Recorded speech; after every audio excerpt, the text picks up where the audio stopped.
first I should probably put on this thing, and then I'll turn it off and say, and we're live, motherfuckers, we're live! Welcome to the Crafty Boys, where we drink beer and talk about bullshit. Indeed. There's the best description of the show ever put to celluloid.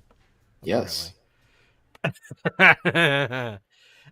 Here's the thing. I'm hesitating because we started and then Locke showed up and started like sending me a message. So hopefully that means he's going to be here as All right, well, let's stall for a little bit. Let's wait for him to get in. I have a question for you. What is the best beer to drink when you're about to go and see Pink Floyd perform live? Any beer. Exactly. Yeah. So last night, myself and Alan, we went to see Nick Mason's Saucer Full of Secrets, and we enjoyed it immensely because it was awesome. And how could you not enjoy it? It was literally fantastic. I had a great time. Listen, I saw Pink Floyd in 1994 in the Division Bell tour, and that concert was so good. It destroyed all other concerts for me. No, like every single time I go to another concert, I compare it to the Division Bell tour show, and they always pale in comparison. Last night's show was the only one since 1994 that has even come close to measuring up. It was that good. I'm laughing because Locke is my spirit beast. And so now I must emulate him. Well, he looks like that's just Terminator from like the Alps or something. The Terminator who kills you with an alpine horn or whatever those are. Alphorn. So the Terminator appeared in like the Highlands in Germany. It's like, give me your lederhosen, your boots. Actually, I was kind of and your well-oiled bike. But oh yeah, but tonight myself and Locke are drinking Peach Bod, which is from Parallel 49. Talk about it, guys. A beer that I know very little about, except that it has 5% alcohol, and it is kind of a, from what I remember reading, right. It's kind the hat is seasonally incorrect. Hold on, let me get an appropriately beachy hat. Oh, sorry. But a peanut gallery.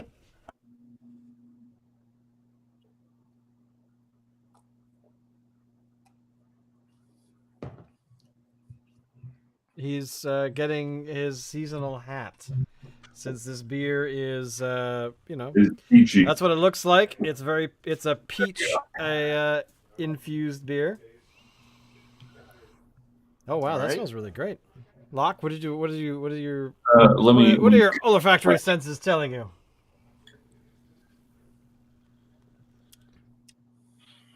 Ooh, it smells like peaches. I was gonna Millions look of this one peaches? up. Of course.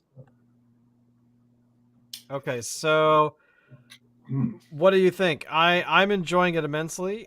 It's really got a decent review on Untapped. Like they're giving it a solid 4 out of 5. Really? That's pretty rare. But it's, I mean, basically it's a pale ale that is kind of weird. It's sort of in its own space, almost. But yeah, heavy on the peach. And I gotta say that is a hockey game beer. That is a beer you would get, and you'd hope to have a flavor like that while spending way too much on beer at a hockey stadium. Yeah, I'm believing that. Does it taste summery though? Oh yeah. Yeah, this is not Like, this is not an October heavy beer. we This is are a beer. dying that it is November 3rd. I was just gonna say, Sorry, is it 3rd? No, it's November 2nd. Second, but It's the second here. It's probably the third where you are. Locke. Been But- having a problem all day. yeah, you've had the beer for a while already, so It's Yeah. not a beer. It's like a beer that we bought a while ago. So, but yeah. So Locke, last night we went and saw this particular band here, Pink Ooh. Floyd, Oh, really? and Well, Alan. not Pink Floyd exactly. Well, Pink Floyd, not a tribute band. But it was Nick Mason, Saucer Full of Secrets. It was basically the early works of Pink Floyd, Pre-Dark Side. pre-Dark Side, yeah. And yeah, no, my dad came out. Alan came over. We all went to it last night, and even Julian, friend of the show, was there. Mm. And Nice. he educated us on how young we are, and unretired. So. And Yeah, how, okay, so Julian has a comment There- here. how I much- agree with him. I don't see how a peachy beer could be a hockey game beer. I don't get it. What? It's I'm just saying it's light beer is what I'm saying. That's what I mean. Yeah. Okay. It's light beer is what he means. Yeah. All right. But the peach adds a little more justification to overspending on a stupid little plastic cup of beer. Right. That said, on a hot day, you don't want, a beer that's like a loaf of bread. And I can see this being, Yeah. pretty good for that. So, Julian, what did you think of it, though? I mean, you didn't really say.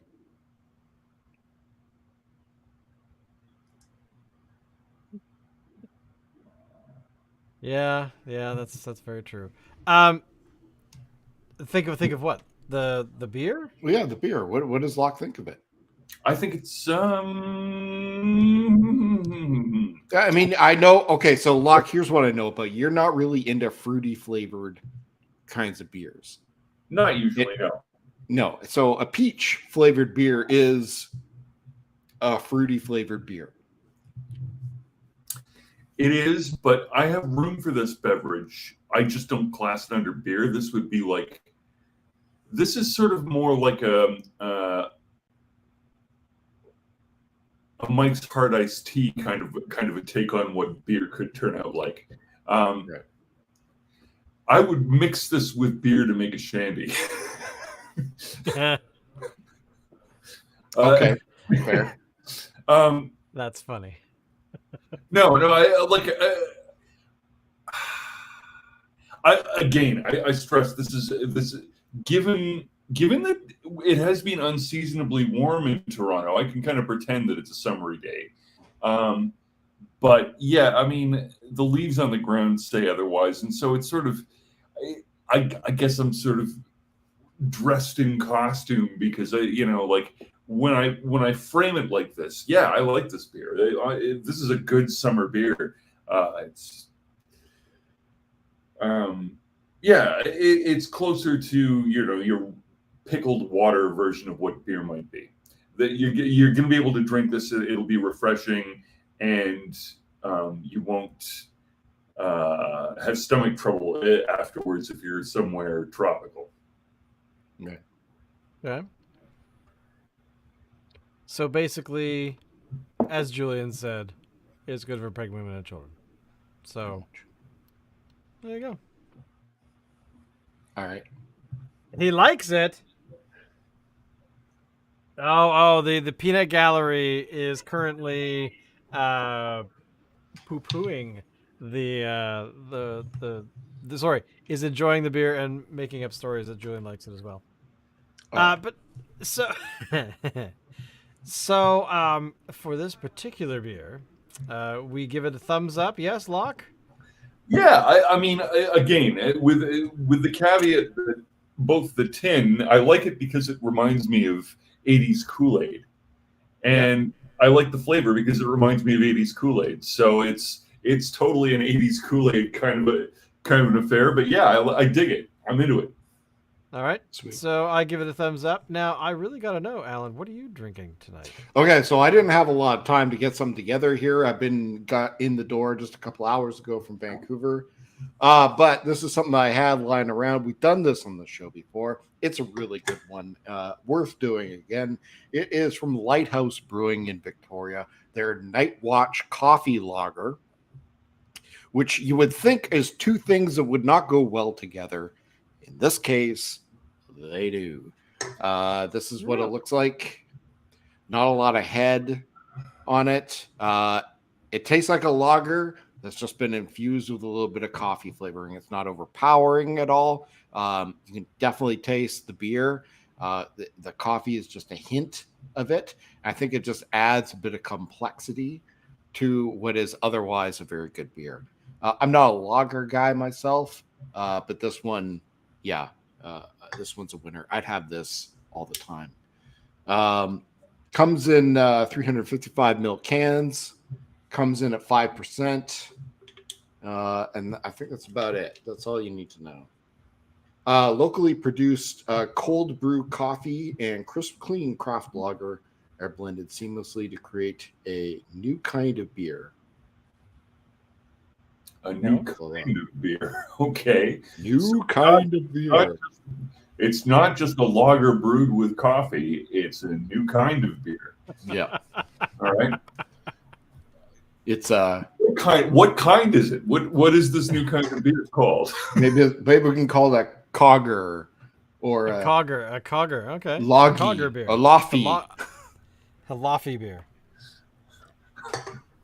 Okay. More importantly, is it good? Are you basically? Oh yeah, sorry. Yes, show off it the is so sticks. good. It is so good. I'm having this. I already have it here in the house. I was drinking it just to have, but since I only had a couple of hours, this is what I'm having. So, what's the so show off the sticks? All right. So I was a little bit disappointed. The merch store for Saucerful of Secrets yesterday. I have to say, it gave me a little bit. I got a little bit of sticker shock from it. I haven't been to a concert in forever. Like the last one was the Police. Yeah, you realize that nobody buys records anymore, and that all of that economic pressure is now on the concert goer. You get that, right? Yeah. $55 for like a cheap shirt. Yeah. A cheap shirt. Okay. I wish I could tell you that's not normal. It's completely normal. Oh, I totally buy that. But what they did have, and I watched a video online they had these posters where all the guys from Saucerful of Secrets, and you see them at a table, and they're all lining up, and they're passing the posters down. They're all signing the posters, and they had those posters there, and they're selling them for $90 each. They also had drum heads that were signed by Nick Mason. Those were also $90 each. And then they had drumsticks signed by Nick Mason for $35. I'm like, yeah, okay, cool. I'll get those. And unlike the drum heads and the posters, which are actually hand signed, these are just printed. Yeah. And as far as I can tell, unused. Yes, they're not used. Oh yeah, they're brand new. They're brand new, but I was thinking like Nick Mason may have like individually hand signed each one, which would have been cool. They're manufactured, which would have been cool, but but still, the fact that he's got a signature line of sticks is cool. Like that's I don't regret the purchase. It's not what I thought it was going to be. Right. I actually have some beer news I've been holding on to since yesterday. Okay. Because I have never heard of this brewery before, but Muskoka Brewing has acquired the Rally Beer Company, and I was curious what you guys thought of their product because I've never had it, of course. Where are they from? It's I assume Ontario. But they created Rally has created a number or a series or basically a line of beer that is beer with like restorative electrolytes. So it's meant to be like a beer that an athlete would drink. Oh, I think we've talked about this before. So they've now bought or Muskoka has now bought them, and the brewmaster from Raleigh is joining the group at Muskoka. What is your sort of opinion on what you think of this, Locke? Because you are in that region, you have been to a lot of I these have breweries never heard of directly. Rally. I don't know their product. I've never tried it. I have no idea what this is. Mr. Well, Scope. the Raleigh Beer Company is out of. Sorry, I like their great tasting beer crafted for an active lifestyle. But point? they're in Toronto, I believe. So it's like a mixture of Yes. Gatorade and beer. Is this Well, what we're saying? that's why I bring it up, because I'm curious what you guys think of this kind of like a beer like this. Like, what kind of craziness? It's like making a chocolate cake out of kale. You know, I don't Well, understand why. This is a very, very good question. And I mean, part of their marketing talks about how you need to go running before anywhere. Are your beers vegan? Those kinds of questions, which apparently the beer is vegan. So there you go. But anyway, I'm just curious what you guys think of if a this kind of thing. if a potential customer is asking you if your beer is vegan, you don't want them as a customer.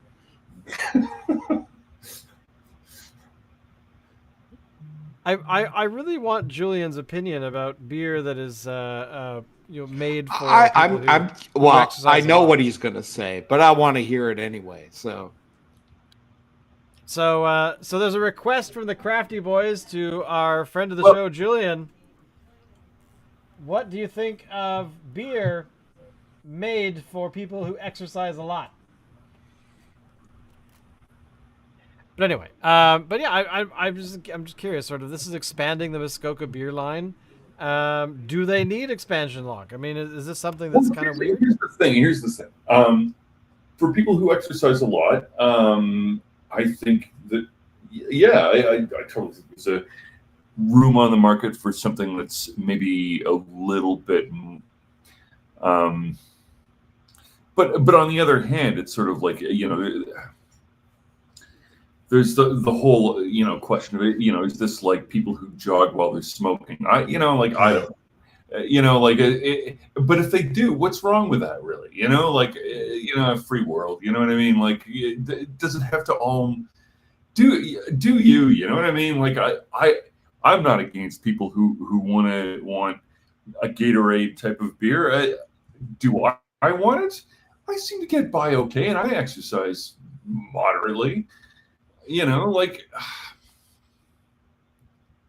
I sort of don't understand any of it. But on the subject of vegan beer, let's pause for a moment and just consider whether a beverage that we want to drink would ideally be flavored with fermenting meat. Like, I don't know if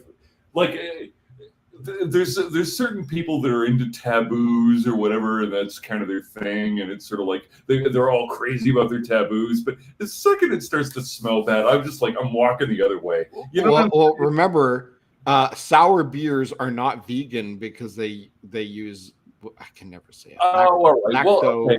Sure. Whatever. Okay. Yeah, and I suppose yogurt probably is non-vegan too. So you It's can't. not.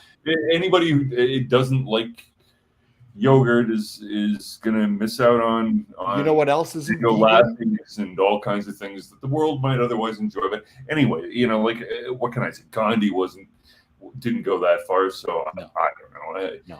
I've got a certain amount of respect for Jains and vegans who are genuinely lined up with their ethical sort of selves, and that's kind of their whole trip, and that's fine.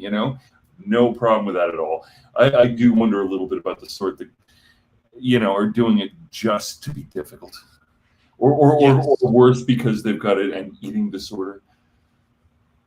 I think most of them do it for it's a political ideology, not a diet. I've met enough different ones that I wouldn't care to overgeneralize that way. But yeah, I mean, for the ones that were Sorry, not a political, a religious. It's more like a religion. It's like an organized religion. Sure. Well, yeah, to the degree that they're taking an ethical position that they think that the whole world should adopt. Yeah, that's exactly what it is. Yeah. Do I generally take ethical positions? Mostly in caricature. Like it's not really my thing to be overly ethical. I tend to try to practice. What do they say? It's wrong to worship the devil. Rather, one should try to live one's life as an example of the devil. Yeah. What can I say? I tend to play devil's advocate because that is, I think, kind of the right thing to do when everybody's got all their pennies in a bunch about saying good things all the time. You know what I mean? I know what you mean. I agree. I understand. By the way, the Raleigh Brewing Company is in Greater Toronto, so it's in that Okay. vicinity. So I mean, yeah, this you might be able to I visit wanted them. to mention this earlier, but this whole argument kind of reminds me of that Saturday Night Live sketch with John Belushi, where he's like a marathon runner and he's like running a marathon and he's winning and he's smoking while he's running, and it's an ad for this breakfast cereal called Little Chocolate Donuts. That's awesome. Yeah. I have a brain, and it's pretty cool when it works.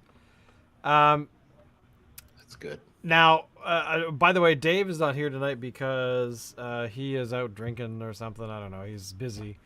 But Locke, you have been really busy lately. You have been so busy.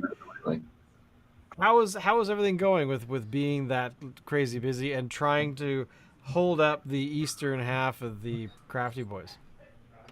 Yeah, I am so totally under fucking water that it isn't even funny. I'm just saying that it sounds like you've been doing quite well and nose to the grindstone, which is kind of awesome. Yeah, well, no, I mean, to the degree that working really hard is good for you. Yeah, I mean, what can I say? It's what it's supposed to be, which is hard work. A work experience program is not living up to its name if it's not hard work, is it? So of course, a lot of work, and fuck's sake, I dare say I'm actually enjoying it, but that's only conditional on the idea that one day it will end, which. Yeah, and I'm still scrambling to sort out my work placement side of it. So, I guess we'll see what happens. Yeah, that's cool. No, I was just curious because I know you've been, basically for the past like month or so, Wednesday night comes around and you're like, I could sleep or drink beer. That is a really hard choice. No. Choices sadly are not happening these days. I'm just passing out randomly from exhaustion. That's nice. Where we're at. Yeah. Well, hey, it has to happen sometimes. So but here, I'm raising a glass to you, sir, for doing getting through the last few hurdles of getting that to everything. I wish that Locke could have joined us last night. Yeah, I agree. And Dave would really enjoyed it. What on earth happened last night? Saw Pink Floyd. Oh, that's right. Yeah. So what songs did they play? Everything from before Dark Side. It was the Echoes tour. There's a lot of albums before that. Yeah, so they played One of These Days, Arnold Lane. See Emily Play was in the intermission, or not in the intermission, the encore. Astronomy Domain, Fearless, Echoes, Saucer Full of Secrets, and other things. Oh, Bike. which I particularly enjoyed. Yeah, they played a lot of really good, including one, and I don't remember the name of it. They played one song that Sid Barrett Yeah. had partially written and never actually finished because he went woo, Yeah. and they played what there was of it last night, and they said it was like not like Pink Floyd themselves never did it. Brit Floyd, Australian Pink Floyd, all the tribute bands haven't played it, so these guys were the first ones to do it. Okay, and was it a good song? Yeah, I think it was. I was kind of caught off guard because what kind of song was it? they were playing some experimental stuff from early on in Pink Floyd's days that weren't necessarily the most well-known songs, and then they did that one, and then they told us what it was after the fact. So Yeah. I think I would appreciated it if I had known before playing it that this was a track that hadn't been released or whatever, and wasn't finished, and was written by Sid Barrett, and then I could have listened to it and appreciated it for what it was. Yeah. But, I got told after the fact. Did you notice the song? Did you notice it?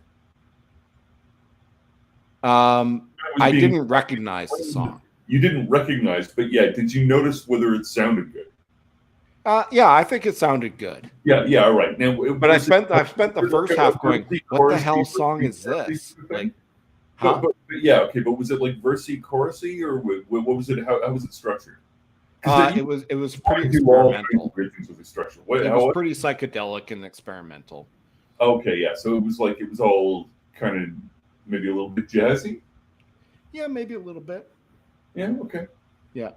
I kind of wish Julian was here because he had he went to the show last night as well, and I think he really appreciated it and had a unique experience with it. What was he on mushrooms or something? Well, no.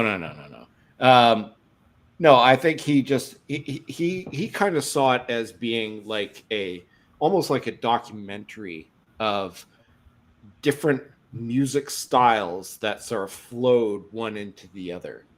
And you could see he brought a friend of his named Zeef, cool guy. And he said it was almost like a history lesson for psychedelic rock music. And you could see how it branched out and how it other groups you could detect sounds from the Beatles and Led Zeppelin and all those other bands there. It was really good. Shane, do you remember what the name of the podcast that Guy Pratt and the other guy whose name escapes me? I don't remember the name.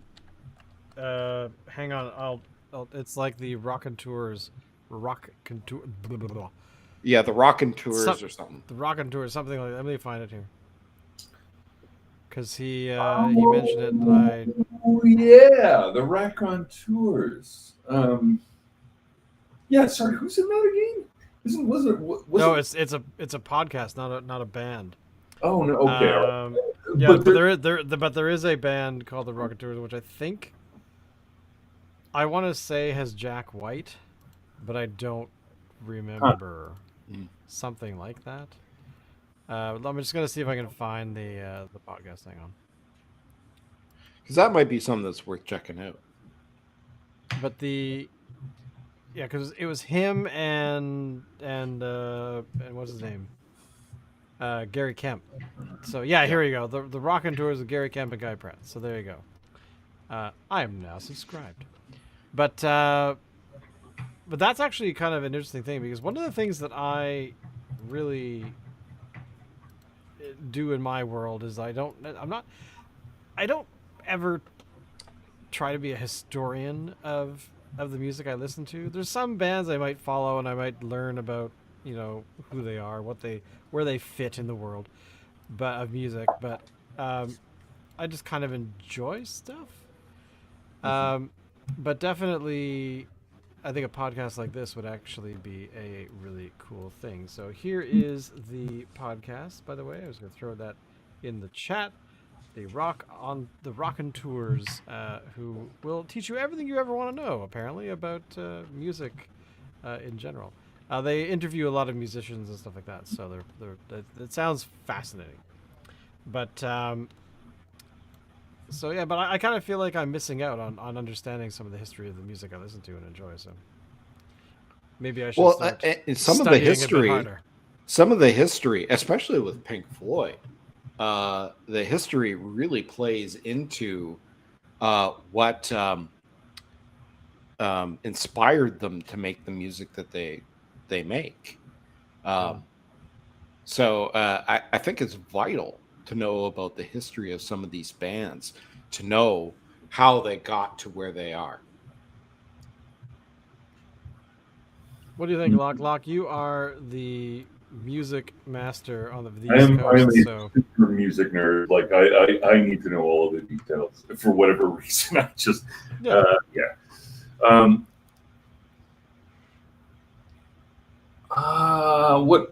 Sorry, what was the question? What is sort of your read? Well, as you just said, you said that if you enjoy a band, you want to know more about them. So, but I've never had that drive, so I'm curious what would be the benefits of enjoying music better if you know far more about the people who create it.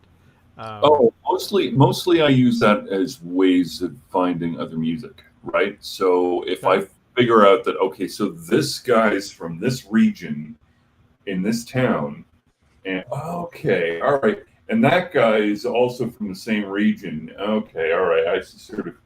So they probably run into each other in clubs, and then you start to piece it together that okay, and they both work with the same producer. All right, so what else has that producer done? And then you find out, oh shit, he's got this weird relationship with. He must have a relative in South Africa because he's producing all of these South African acts on the side, and then you sort of start. You know what I mean? Like it takes you all over. Yeah, I don't know. I think the sort of the main things that I sort of look for in terms of the detail is sort of like, well, what actually am I listening to here? Like how are these sounds made? Because as a musician myself, I kind of want to know. I want to see if I can figure out how to do that trick. Yeah.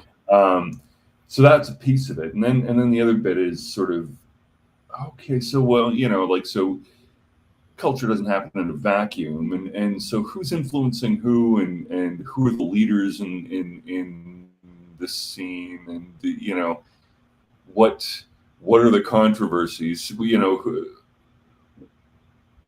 Are there two bands trying to chase the same title, as it were? Like, is there a rivalry going on here? Stuff like that.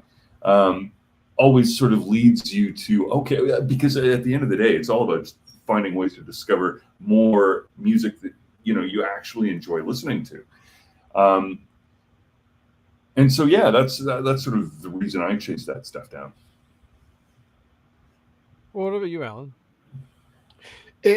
For me, it doesn't make me like the music more. It makes me appreciate it a little bit more, to know what's behind it.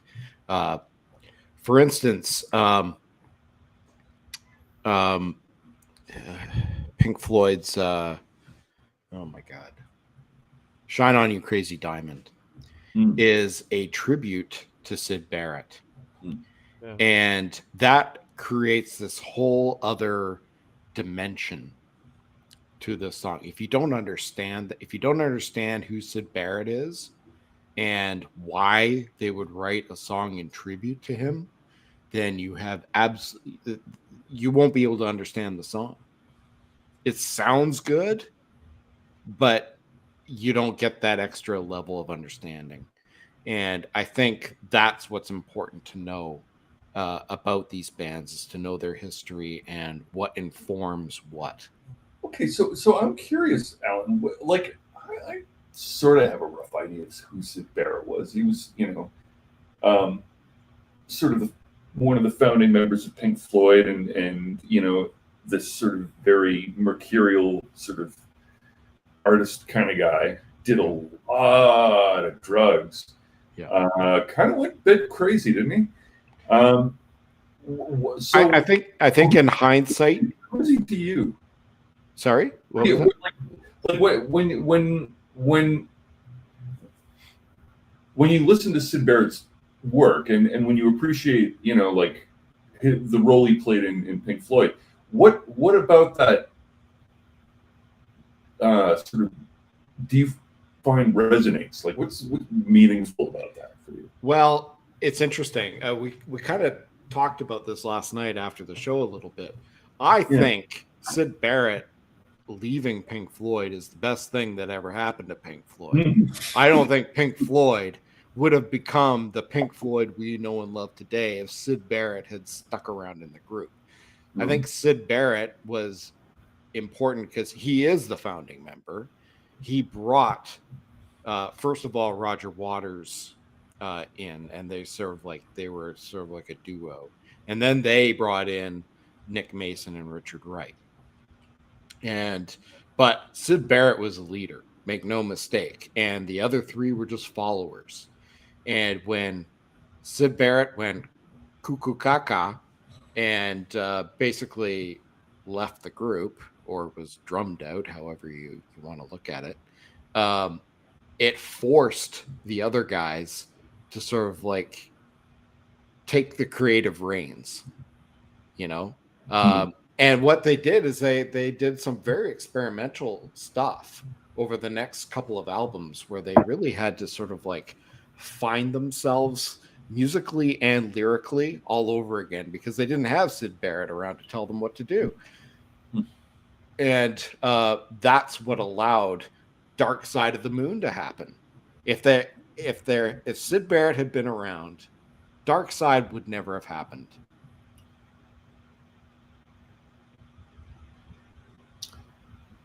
Because that's not what Syd Barrett was about. When did Syd Barrett leave the band?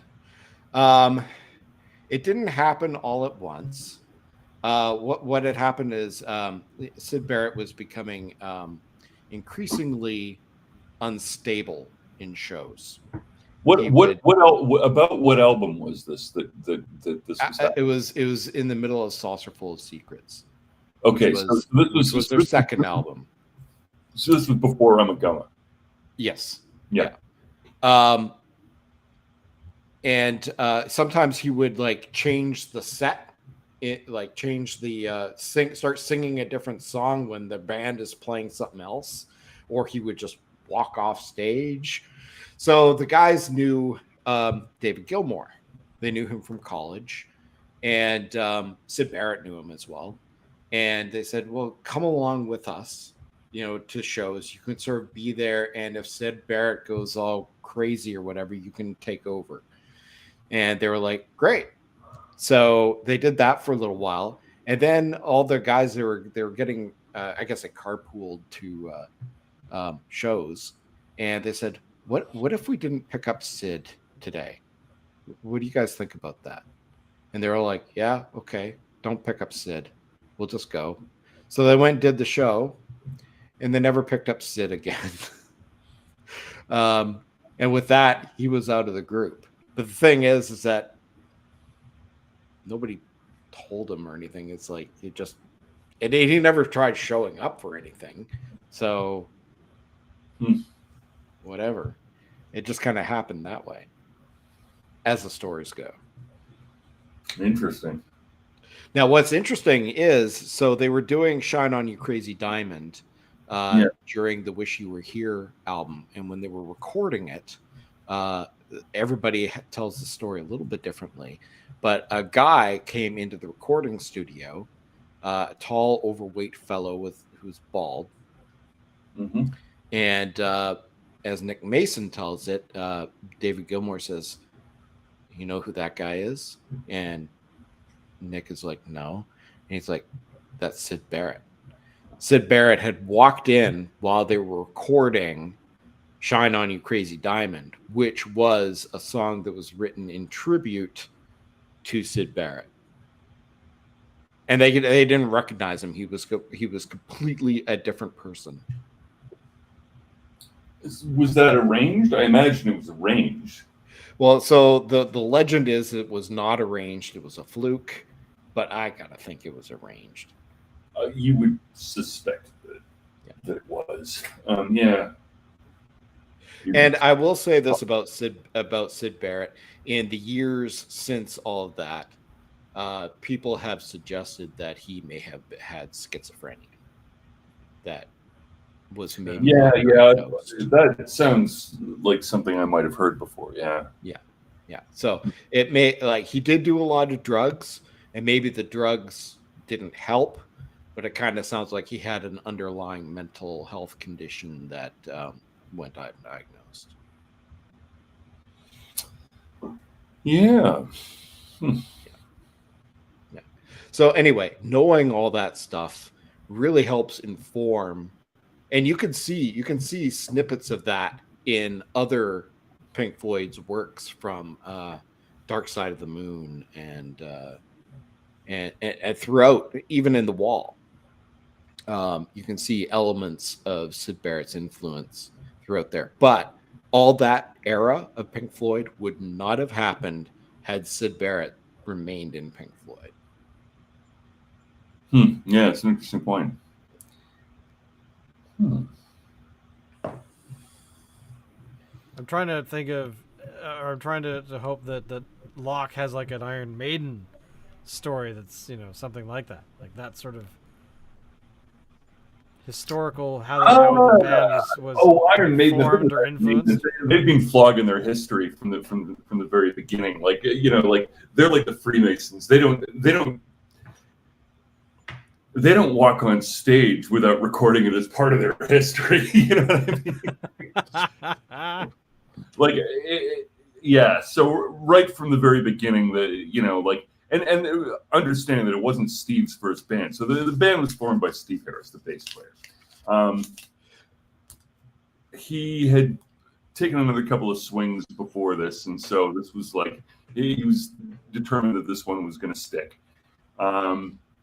Recruited the best people he could, had to fire a bunch of them. Recruited the best people he could, had to fire a bunch of them. Recruited the best people he could, had to fire a bunch of them.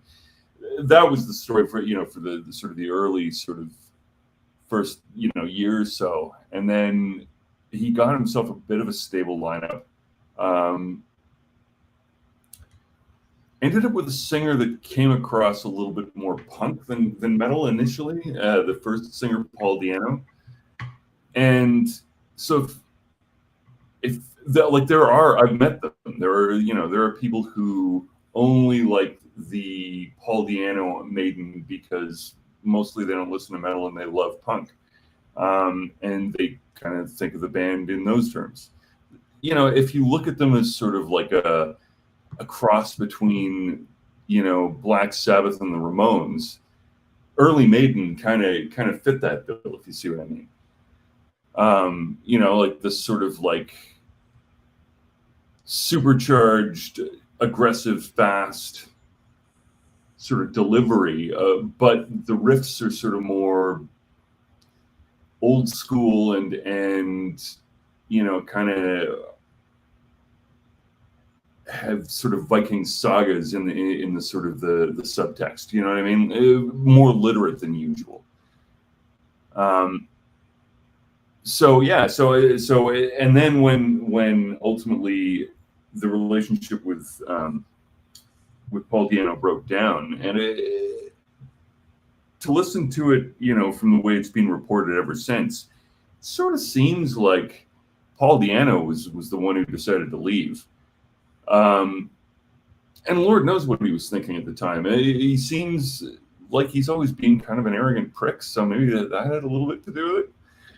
Whatever the case, they found themselves suddenly looking for a singer, and so they went after the singer from Samson because he was sort of the hot singer on the scene. And so, that was Bruce Dickinson. He ended up joining up. I've heard the early demos where, it was Bruce singing the songs before he got the gig. And there was no respect in which he was, trying to sound like Paul Di'Anno. Like he was always, intent on doing it his way. And it was evidently what Steve wanted. And I think it was probably like Steve went sort of scouting him more than this was something like Bruce was really, like it's part of professionalism that everybody auditions for the job, even if they've kind of already got the job. You see what I mean? Which is just an interesting thing to note, because even then, the level of professionalism was sort of relatively high for that type of band, right? Okay. So yeah, just a couple of interesting notes. I don't know. Yeah, like I said, I'm a super nerd for this kind of stuff, so I can talk about it forever. But that was stuff that struck me as sort of interesting about the sort of the formative days of Maiden. Well, it's cool because one of the things that I'd like to do is educate myself more in that sort of realm, and there is a documentary which might be already out, but I think it's coming out in December, about Ray Parker Jr., who of course was hugely became popular in my world for Ghostbusters. Yeah. But this documentary, at least the little pieces and snippets that I've seen, give you highlights into what his career was really like. And Ghostbusters was just one thing. He was actually, involved in writing and playing on tons of famous albums over the years, especially writing lyrics and music and things like that. That, it's like he wrote stuff for what, really? That kind of stuff. It's like he's one of those sort of, I wouldn't call him a session player, but he definitely is in the he's part of the studio a lot, as well as part of the Star Stream. Like there's Star Stream music professionals and then there's Pro Stream music professionals. You know what I mean? So I'm looking forward to actually checking it out but the point is that it has kind of sparked an interest a little bit to actually know more about what actually is. Sure, I have the end product. I've enjoyed the end product for years, but who are the people that actually were really involved? So, Shane, mental to speak. A YouTube channel that you might dig, if that's something that you're interested in, is the Professor of Rock. Professor of Rock. Yeah. So it's a guy who wears a hat similar to what Locke is wearing right now. He wears it in every single one of his shows. And every single episode is just a story about a different artist or a song or an album or whatever. And it's quite entertaining. Little sort of like 10-minute episodes. And if that's something that you're into, and it covers like a wide array of genres too, from pop to rock to metal to even Weird Al. He does quite a bit of content on Weird Al. Interesting. Which of course we have the Weird Al story coming out in the next couple of weeks, with Harry Potter playing Weird Al. And that actress, whose name escapes me at the moment, who is playing Madonna. Who's playing what? According to the trailers for the film, imply that Madonna and Weird Al actually dated for a while. That she found him interesting or whatever. So. Yeah, could have been. But yeah, it was kind of cool. I got to say, I was impressed. But yeah, I've just put the Professor of Rock's link in the chat, and it is we've been going for a little while now, and I know that certain individuals have to go to bed soon or pass out or whatever it might be, and other people have to go pick up their offspring, so or fall asleep on camera. Yeah. But that's okay, because it's getting the dark days of the year, and we're going to be falling back in time in the next, I think, this weekend. Is it not? Yes, Or we next are. weekend. We're gonna go So, back in In time. time. Do. Why do I listen to that music? Why do I feel like I suddenly need to buy an axe and start murdering people in the streets? But anyway, on that note, you don't get the reference? Oh, that's so sad. No. But anyway, thank you all for watching. We'll see you guys next week when hopefully Dave will return, and we'll be drinking beer, I believe, that Alan brought me the other day. We'll talk about it and figure out But which one. we'll tell you all about that next time. So, All right. Locke, thank you for being awake and working hard at drinking beer on a weekday. And as always, everybody, we'll see you next week. Thank you all. Goodbye. I Bye. certainly hope this works. Yay! How do you turn this thing off?